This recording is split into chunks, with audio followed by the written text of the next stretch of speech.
এক সময় ভাবতাম আকুল হয়ে কাউকে চাইলেই বোধহয় পাওয়া যায়।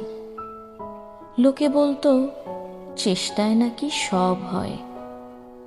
আমিও মনে প্রাণে বিশ্বাস করতাম সত্যিকারের চাওয়া পাওয়ার হিসেব বোধহয় মিলেই যায় একদিন। তীব্র আকুতি নিয়ে কাউকে চেয়েছিলাম, চেষ্টার কমতি ছিল না একটুকু।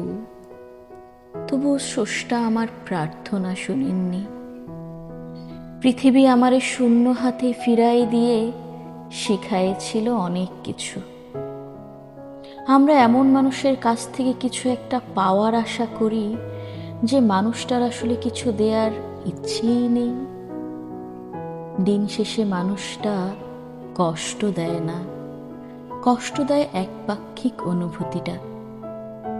যে মানুষটা কখনোই আসবে না, তার জন্য বেকুল হয়ে করা অপেক্ষার কোনো শেষ নেই।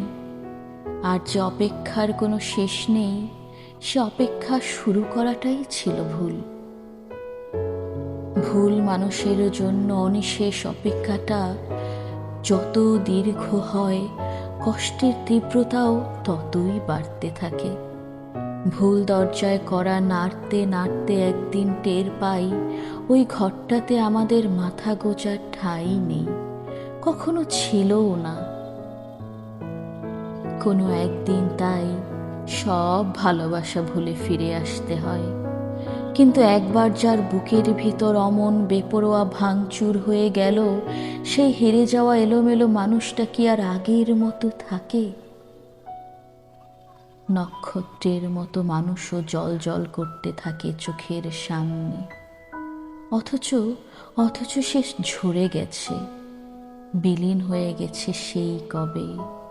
অথচ সে ঝরে গেছে, বিলীন হয়ে গেছে সেই কবে। সে খবর কেউ জানে না।